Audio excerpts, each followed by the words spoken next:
ओम श्री गणेशाय नमः। जय संतोषी माँ, जय श्री राधा कृष्ण महाराज, जय सरस्वती माँ। आज मैया कन्हैया की बड़ी कृपा है मेरे ऊपर कि आज मैं गीता का 18वां अध्याय पढ़ने जा रही हूँ, उस पर चर्चा करने वाली हूँ।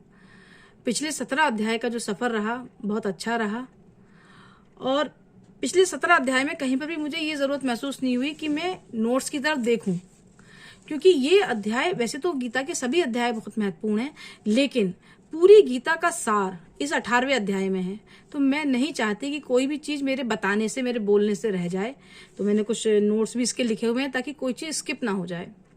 तो जो गीता का 18वां अध्याय है उसका नाम है मोक्ष संन्यास योग। मोक्ष संन्यास योग। इसमें अर्जुन भगवान श्री कृष्ण से कहते हैं कि हे केशव, मुझे त्याग और संन्यास के विषय में जानना है, इसके विषय में आप मुझे बताएं। तो भगवान कहते हैं कि कर्मों के फलों को त्यागना त्याग है, कर्मों के फलों को त्यागना त्याग है, लेकिन कर्म को ही त्याग देना ये संन्यास है। सन्यासी यही तो होते हैं, क्या करते हैं, अब गए, परिवार से कोई मतलब नहीं, अकेले रह रहे हैं, केवल अपने शरीर का जीवन यापन करना है। तो जो कर्मों को त्याग दिया उन्होंने, तो जो कर्मों को त्याग देते हैं वो तो सन्यास है, त्यागना। और कर्म फल को त्यागना वो त्याग है। अब भगवान आगे कहते हैं कि त्याग भी 3 तरह के होते हैं, सात्विक, राजसिक और तामसिक। सात्विक त्याग के बारे में भगवान कहते हैं कि जो व्यक्ति अपने कर्म को धर्म मान के करता है और कर्म फल की इच्छा भी नहीं करता, कर्म फल का भी त्याग कर देता है, तो यह है सात्विक त्याग। ऐसे कर्म को करना, कर्म को धर्म मान के करना, कर्म को धर्म मान के करना और कर्म फल को त्यागना, ये सात्विक त्याग है। दूसरा राजसिक त्याग, उसके विषय में बताते हैं कि कोई व्यक्ति, उसके शरीर को कष्ट हो रहा है, किसी काम को करने में शरीर को कष्ट हो रहा है, तो ऐसे कर्म का जो त्याग होता है वो राजसिक त्याग कहलाता है। शरीर को कष्ट हो रहा है किसी काम को करने में, ऐसे कर्म को त्यागना, ऐसे काम को त्यागना, ये कहलाता है राजसिक त्याग। और जो अज्ञानता के कारण कर्मों का त्याग किया जाता है वो कहलाता है तामसिक त्याग। अब आगे चलते हैं। भगवान कहते हैं कि मनुष्य के कर्मों के जो फल होते हैं वो जन्म जन्मांतर तक चलते रहते हैं। ऐसा नहीं है कि इस जन्म में कोई कर्म करा, अभी फल मिल गया, ये अगले जन्म में ही उसका निपटारा हो गया। भगवान गीता में कह रहे हैं कि कर्मों के फलों का जो प्रोसेस होता है वो जन्म जन्मांतर तक चलता रहता है, इसीलिए पुनर्जन्म का भी चक्र चलता रहता है। अब आगे भगवान बड़ी अच्छी बात समझा रहे हैं कि एक तरफ प्रकृति है और एक तरफ भगवान है। भगवान कह रहे हैं कि एक तरफ तो प्रकृति है और एक तरफ मैं खुद खड़ा हूं, और हम दोनों के बीच में एक आकर्षण की रेखा है। तो जो इस आकर्षण की रेखा को पार करके इधर आ जाता है उसको मैं परम धाम देता हूं, मोक्ष देता हूं, उसके ऊपर सारी कृपा बरसाता हूं। अब उसके करने के लिए कुछ नहीं बचता, जो ये रेखा पार करके इधर आ गया, जो इस बीच वाली आकर्षण की रेखा को पार करके इधर आ गया, उसके करने के लिए अब कुछ शेष नहीं बचता। उसके लिए जो कुछ करता हूं मैं ही करता हूं, उसके कुछ भी करने की कहानी का एंड हो गया, अब मैं ही करता हूं। ठीक है, लेकिन ये आकर्षण की रेखा तो पार करनी पड़ेगी। अभी आकर्षण की रेखा कैसे पार करनी है वो भी मैं आगे बताऊंगी।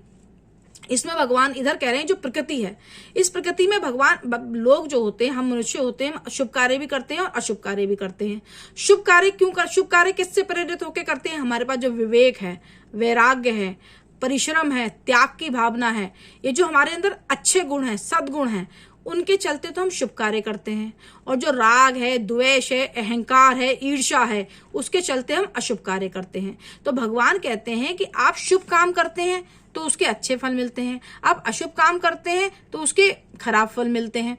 ठीक है, तो उन फलों का ठीकरा आप मेरे सिर पे नहीं फोड़ सकते। उन फलों का, जो आपको बुरे काम करने का आपको बुरा नतीजा मिला और अच्छे काम करने के आपको अच्छे फल मिले, तो इनके पीछे कारण मैं नहीं हूं। यहाँ पे जो आपको बुरे कर्मों का बुरा फल मिल रहा है, इसका कारण मैं नहीं हूं, इसके कारण आप स्वयं हैं। लेकिन अगर आप ये आकर्षण की रेखा पार करके इधर आ रहे हैं मेरी तरफ, तब आपके साथ जो कुछ भी हो रहा है उसका कारण मैं हूं। समझ रहे हैं भगवान क्या कह रहे हैं कि ये जब प्रकृति है और ये भगवान है, बीच में आकर्षण की रेखा है, तो इधर प्रकृति में आप जो कुछ भी कर रहे हैं, अच्छे कर्म कर रहे हैं, बुरे कर्म कर रहे हैं, और उसके आपको जो भी अच्छे बुरे फल मिल रहे हैं उसके कारण आप स्वयं हैं। उसका ठीकरा आप मेरी खोपड़ी पे नहीं फोड़ सकते कि भगवान ने मेरे साथ ऐसा गलत कर दिया, आपने जो किया वो आपको लौट के मिल गया। लेकिन ये जो आकर्षण की रेखा है, इसे पार करके अगर आप मेरे पास आ रहे हैं और यहाँ पे आपके साथ कुछ भी हो रहा है, तो उसका जिम्मेदार मैं हूं। इधर अगर आप आ रहे हैं और प्रकृति में आप जो कुछ भी कर रहे हैं उसके जिम्मेदार आप स्वयं है। जैसे किसी का जवान बेटा मान लीजिए एक्सपायर हो गया, तो फिर लोग भी और वो परिवार भी भगवान को दोष देता है कि देखो भगवान ने बेटा छीन लिया। भगवान ने नहीं छीना, जो आपने कर्म किए प्रकृति में रह के अच्छे बुरे, उनके जो फल हैं वो उस बेटे का जाना है। उसमें भगवान का कोई लेना देना नहीं है। जो आप कर रहे हैं वही आपको वापस मिल रहा है। और जरूरी नहीं है कि इस जन्म में आपने बुरा काम तो किया नहीं फिर भी आपका बेटा चला गया, तो ऐसा क्यों चला गया। लोग भाई जिसका बेटा गया क्यों चला गया, तो वो पुनर्जन्म का जो चक्र चलता रहता है, बता रहे हैं ना भगवान कि जो कर्मों के फल का प्रोसेस है वो जन्म जन्मांतर तक चलता रहता है। तो जरूरी नहीं है आपने इस जन्म में बुरा काम किया इसलिए आपके साथ गलत हुआ, पिछले किसी जन्म में किया इसलिए आपके साथ बुरा हुआ। तो जैसे भीष्म पितामह ने कहा भगवान श्री कृष्ण से जब वाणों की शैया पे लेटे थे कि प्रभु मेरे पे जो इतने वाणों की शैया पे मैं लेटा हूं, मैंने अपने पिछले 100 जन्म झांक के देख लिए, पीछे जाके देख लिए फ्लैशबैक में, मैंने तो पिछले 100 साल में कोई बुरा काम ही नहीं किया, तो फिर मैं वाणों की शैया पे क्यों लेटा हूं। भाई पहले तो लोगों में इतनी पावर होती थी ना, तो भीष्म पितामह ने देखा पिछले 100 जन्म में झांक के कि मैंने तो कोई बुरा काम किया ही नहीं, तो फिर मैं वाणों की शैया पे क्यों लेटा हूं। तो भगवान श्री कृष्ण ने आंखें बंद की और फिर आंखें खोली, तो भगवान श्री कृष्ण कहते हैं कि तुमने पिछले 100 जन्म तक तो कोई बुरा काम नहीं किया, लेकिन जो आपका पिछला 103वां जन्म था उसमें आपने एक सांप झाड़ी में फेंक दिया था, तो उस सांप पे जितने कांटे चुभे थे झाड़ियों के उतने ही वाणों की शैया पे आप लेटे हैं, समझे। तो भगवान बहुत स्पष्ट कह रहे हैं कि ये प्रकृति है, ये मैं हूं और बीच में एक आकर्षण की रेखा है। तो अगर आप उस आकर्षण की रेखा को क्रॉस करके मेरे पास आते हैं, उसके बाद आपके साथ जो कुछ भी होता है, अच्छा बुरा जो कुछ भी होता है, उसका जिम्मेदार मैं हूं, उसकी जवाबदेही मेरी है, आपकी जवाबदेही है ही नहीं। मैं जिम्मेदार हूं हर बात का। लेकिन जब आप प्रकृति में रह रहे हैं तो आप अच्छे काम कर रहे हैं तो अच्छा फल मिल रहा है, बुरे काम कर रहे हैं तो बुरा फल मिल रहा है। तो जब आप बुरे काम कर रहे हो उसका बुरा फल मिल रहा है तो उसका ठीकरा मेरे सिर पे ना फोड़ें, क्योंकि वो सब आपकी आपस की है, एक थाली के चट्टे बट्टे हैं, आप जाने क्या कर रहे हैं। आप तो जब ये क्रॉस करके इधर आएंगे तब मैं हर बात की जिम्मेदारी लेने के लिए तैयार हूं। अब बात आती है कि इस आकर्षण की रेखा को हम कैसे पार करें। भाई हमें प्रकृति से परमात्मा के पास जाना है, तो ये आकर्षण की रेखा हम कैसे पार करें। तो भगवान कह रहे हैं कि आप संतों का साथ करें, ज्ञानी पुरुषों का साथ करें, जो आपको ध्यान, चिंतन, मनन, ध्यान लगाना भगवान के नाम की तरफ आपको भेजें। तो कहने का मतलब यह है कि सत्संग करें, अच्छे लोगों का, संत का, महापुरुषों का साथ करें, वही इस आकर्षण रेखा को पार करा के आपको मेरे पास भेज सकते हैं। तो ये गीता के 18वें अध्याय में अभी तक ये चर्चा चली। अब आगे इसमें एक बात और चलती है। भगवान कह रहे हैं कि प्रकृति में रहकर आप जो भी कर रहे हैं उसका अच्छा बुरा परिणाम सब आप ही के कारण है। प्रकृति में रह के आप जो कुछ भी कर रहे हैं उसका अच्छा बुरा परिणाम सब आप ही के कारण है, मेरे कारण नहीं है। अच्छा, अब भगवान आगे क्या बताते हैं। भगवान कहते हैं कि ज्ञान भी 3 प्रकार का है, कर्ता भी 3 प्रकार के हैं, बुद्धि भी 3 प्रकार की है और धारणा भी 3 प्रकार की है और गुण भी 3 प्रकार के हैं। ज्ञान 3 प्रकार से कैसे हैं भगवान बता रहे हैं कि जो व्यक्ति सभी जीवों को एक समान भाव से देखता है, ये नहीं कि ये रईस है, ये गरीब है या कुछ भी, सबको एक समान भाव से देखता है, सब में ईश्वर का वास देखता है, उस बुद्धि को भगवान ने सात्विक बुद्धि कहा है। जो व्यक्ति अच्छे बुरे का भेद करता है, ये अच्छा है, ये बुरा है, ये गरीब है, ये रईस है, उसे भगवान ने राजसिक बुद्धि कहा है। तीसरा, जो ऐसी बुद्धि जो परमात्मा से दूरी बढ़ाती है, उसे भगवान ने तामसिक बुद्धि का नाम दिया है। तो 3 टाइप भगवान ने ये बुद्धि के बताए। दूसरी बात, भगवान ने कहा कर्ता भी 3 प्रकार के होते हैं। पहला कर्ता जो सात्विक करता है, जो अहंकार के वचन नहीं बोलता, उत्साह से काम करता है, धैर्य से काम करता है, उसे भगवान ने सात्विक कर्ता कहा है। दूसरा, जो कर्म फल को चाहने वाला है और दूसरों को कष्ट देने वाला है, उसे भगवान ने राजसिक कर्ता कहा है। तीसरा, जिसका चित्त चंचल है, आलसी है, घमंडी है, दूसरों को दुख देने वाला है, वो तामसिक कर्ता कहा गया। तो भगवान ने 18वें अध्याय में एक तो ज्ञान का प्रकार बताया कि 3 प्रकार का ज्ञान होता है, सात्विक, तामसिक, राजसिक। तो जो वो बताया, सात्विक बताया है कि वो सभी प्राणियों को एक नजर से दिखता है, राजसिक वाला अच्छे बुरे का भेद करता है, और जो तामसिक वाला है वो तामसिक बुद्धि ऐसी होती है परमात्मा की लोगों से दूरी बढ़ाती है। इसी तरह से कर्ता बताए, जो अहंकार के वचन नहीं बोलता, उत्साह से काम करता है, धैर्य से काम करता है, किसी का बुरा नहीं चाहता, ऐसा कर्ता सात्विक करता है। दूसरा है राजसिक कर्ता, जो दूसरों को कष्ट पहुंचाता है। तीसरा है चंचल चित्त, आलसी, घमंडी, दूसरों के कामों में बाधा डालने वाला। दूसरों के कामों में बाधा डालने वाला चंचल चित्त होता है, आलसी होता है। अब भगवान ने बुद्धि भी, जैसे भी भगवान ने ज्ञान 3 प्रकार का बताया, कर्ता 3 प्रकार के बताए, अब भगवान बुद्धि भी 3 प्रकार की बता रहे हैं, जो कर्तव्य अकर्तव्य, भय अभय और बंधन मोक्ष। कर्तव्य अकर्तव्य, भय अभय, बंधन मोक्ष, इन सबकी वास्तविक जानकारी रखता है। ऐसी बुद्धि को भगवान ने सात्विक बुद्धि बताया है। जो इन सब चीजों का अधूरा ज्ञान रखता है, ज्ञान तो है पर अधूरा है, भय अभय का, कर्तव्य अकर्तव्य का, बंधन मोक्ष का जो अधूरा ज्ञान रखता है, उसे भगवान ने रास्तिक बुद्धि बताया। तीसरा, जिसकी बुद्धि में धूल जमी है, जो धर्म को अधर्म मानता है, अधर्म को धर्म मानता है, ऐसी बुद्धि भगवान ने तामसिक बुद्धि बताई। अच्छा, अब भगवान कहते हैं गुण के बारे में। भगवान कह रहे हैं कि ये जो तीनों गुण हैं जिनसे सृष्टि बंधी है, सात्विक, राजसिक और तामसिक, इन तीनों गुणों से बुद्धि प्रकृति बंधी है। भगवान कह रहे हैं मैं इन तीनों गुणों से मैं परे हूं, मैं इन सबसे ऊपर हूं।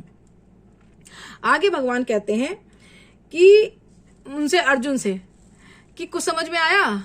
जो इतना मैंने 18 अध्याय तक बात समझ में आई, इसमें कुछ समझ में आया? तो अर्जुन कहते हैं प्रभु मेरा मोह नष्ट हो गया, मेरा ज्ञान नष्ट हो गया, मुझे बहुत ज्ञान मिला। इस पे अर्जुन भगवान से ये कह रहे हैं। अब आगे बात करते हैं। भगवान कह रहे हैं कि जो व्यक्ति, ये जो तुम्हारा मेरा संवाद हुआ है पिछले 18 अध्यायों में, इन सभी 18 अध्यायों में जो मेरे और अर्जुन के बीच में संवाद हुआ है, उस संवाद को जो भी व्यक्ति पढ़ता है, सुनता है, पढ़ता है, सुनता है, फिर इसका मनन करता है, चिंतन करता है, उसे मेरी तरफ से बहुत ज्ञान की प्राप्ति होती है। ऐसा भगवान कह रहे हैं गीता के 18वें अध्याय में, और उसका भला ही भला होता है, ऐसा भगवान ने वचन दिया है। तो जो गीता के इन 18 अध्याय को पढ़ता है, सुनता है, इस पे मनन चिंतन करता है, उसका मंगल ही मंगल होता है, इस लोक में भी और उस लोक में भी। इतना इंपॉर्टेंट है गीता के 18 अध्याय को पढ़ना और सुनना। अब आगे बात करते हैं। एक यथार्थ गीता है जो एक गुरुजी हैं उन्होंने लिखी है, उसको थोड़ा सा और संक्षेप में करके लिखा है। उसमें वो ये समझा रहे हैं कि जितने भी जो इसका रास्ता होता है, भक्ति का रास्ता, शुरुआत में सभी को बहुत परेशानी होती है। जो बुरा रास्ता होता है वो बहुत आसान होता है, वहां फटाफट चले जाते हैं और बड़ा आनंद भी आता है, लेकिन अंत में वहां कष्ट ही कष्ट है।